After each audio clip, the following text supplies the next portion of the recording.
Sejak 1 bulan terakhir, kasus infeksi saluran pernafasan akut di Kota Kediri meningkat drastis. Dari data Dinas Kesehatan, tercatat sedikitnya 900 warga telah terjangkit penyakit ISPA selama 1 bulan terakhir. Jumlah itu meningkat 20% jika dibandingkan dengan bulan sebelumnya. Datangnya musim pancaroba menjadi penyebab utama melonjaknya kasus penyakit infeksi saluran pernafasan akut atau ISPA. Bismillahirrahmanirrahim. Assalamualaikum warahmatullahi wabarakatuh. Bagaimana kabarnya hari ini? Semoga kita semua selalu sehat. Dalam kesempatan kali ini, perkenalkan, nama saya Maulidah. Akan mereview satu buku tentang kesehatan yang berjudul ISPA, Gangguan Pernapasan pada Anak. Panduan bagi tenaga kesehatan dan umum.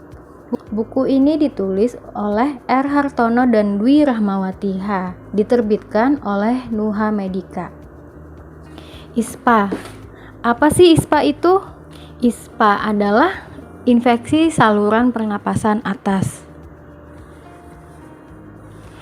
Saluran pernapasan terbagi menjadi dua. Saluran pernapasan atas seperti hidung, faring, laring, dan lainnya.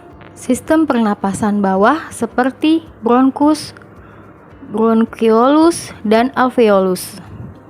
Infeksi pernapasan menyebar dari satu struktur ke struktur lain karena terhimpitnya mukus atau cairan pada garis lurus sistem pernapasan.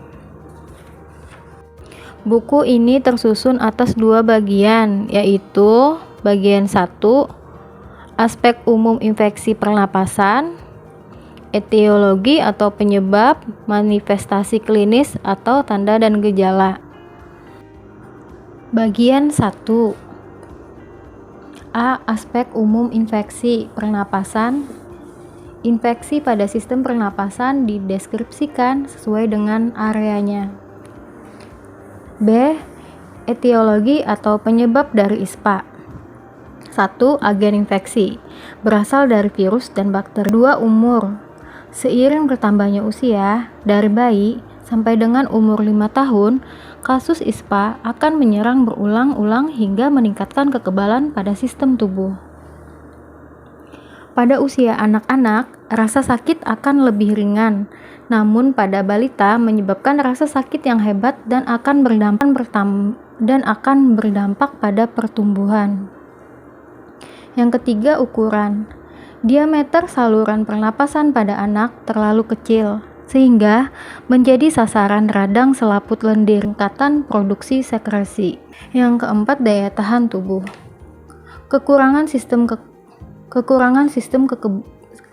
sistem kekebalan pada anak dapat berisiko terjadinya infeksi. Kondisi lain, malnutrisi, anemia, kelelahan, dan rasa takut. Yang kelima, variasi musim patogen atau disebut dengan kuman. Pada beberapa musim semi atau dingin atau pancaroba akan sering membuat wabah infeksi saluran pernapasan bermunculan. C. Manifestasi klinis atau tanda dan gejala. ISPA pada anak-anak biasa menimbulkan beberapa gejala. Seperti yang terjadi pada hati, adanya iritasi sehingga bisa meningkatkan suhu tubuh. Suara pernapasan mendengkur, batuk, serak, luka pada tenggorokan karena anak-anak sering menolak pada pemberian minuman atau cairan. Hal yang perlu diperhatikan: pola pernapasan atau ritme dalam bernapas, tanda-tanda infeksi atau suhu tubuh menjadi tinggi, frekuensi batuk pada malam hari, nafas yang sulit berkaitan dengan infeksi paru, kegiatan menjadi terhambat, sakit dada atau pengeluaran sekresi atau dahak. D. Pertimbangan penilaian diagnosa.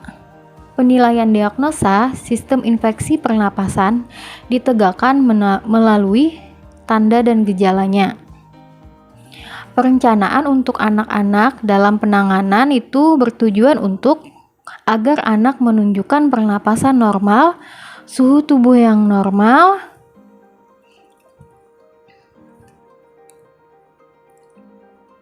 serta nafsu makan tetap seperti biasanya. Implementasi atau pelaksanaan. Anak-anak bisa dilakukan perawatan di rumah maupun memerlukan perawatan rumah sakit. Yang kedua, istirahat yang cukup. Yang ketiga, mengembangkan atau memberikan rasa nyaman pada anak. Yang keempat, pencegahan penyebaran infeksi. Mengajarkan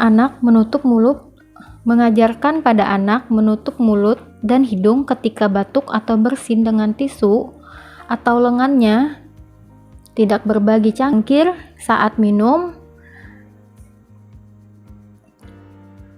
mengenakan baju atau handuk. Ketika dalam perawatan, penting sekali untuk mencegah kontaminasi, selalu mencuci tangan dan jangan menyentuh mata atau hidungmu.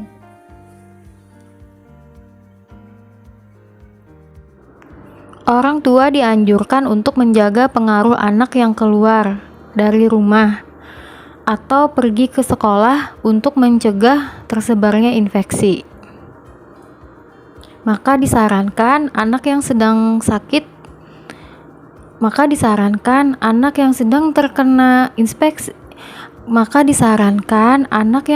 terkena infeksi saluran pernapasan atas untuk beristirahat dulu di rumah. Yang kelima, menurunkan suhu badan. Penting sekali untuk kita mengukur suhu tubuh badan anak dengan menggunakan termometer dan meminumkan obat penurun panas sesuai dosis dari yang diberikan oleh dokter atau yang tertera pada kemasan obat. Yang keenam, mengembangkan hidrasi atau terapi cairan. Pemberian minuman yang cukup.